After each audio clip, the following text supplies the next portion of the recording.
If we look at the same data set that we've been looking at, we can make what's called a box plot to indicate certain characteristics of the data.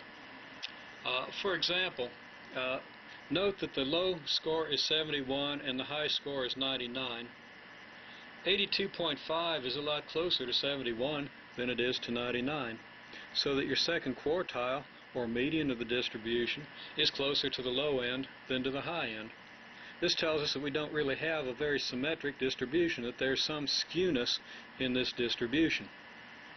And we can also see that the mid-range from the first quartile to the third, which is the middle 50% of the data, goes down within 6 of the 71.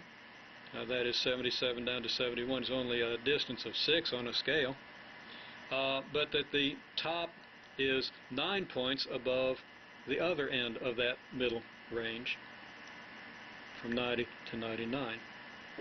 And that really tells us something about the way these scores are distributed, and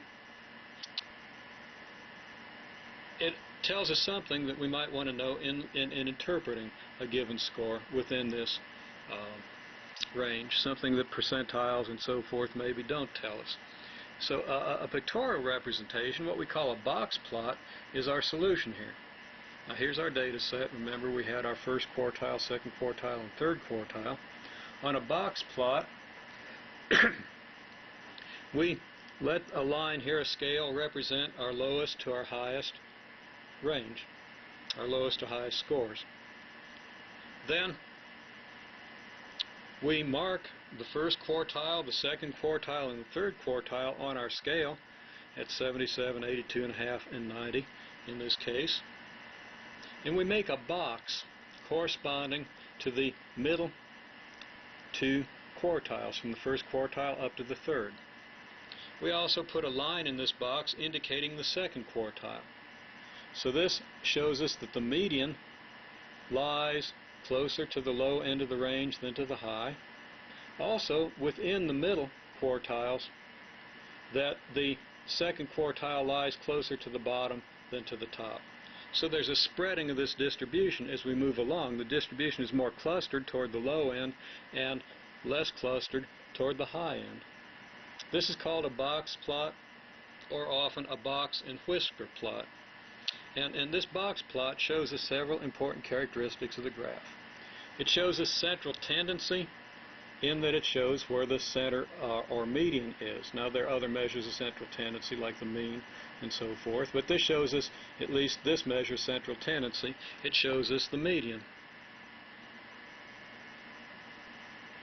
The middle half of the distribution, okay, it shows where the middle half lies. It shows the dispersion of the distribution, dispersed from 71 up through 99. And it shows us a skewness in the distribution. The distribution isn't symmetric. It's skewed over toward this side and tails out more gradually toward this side.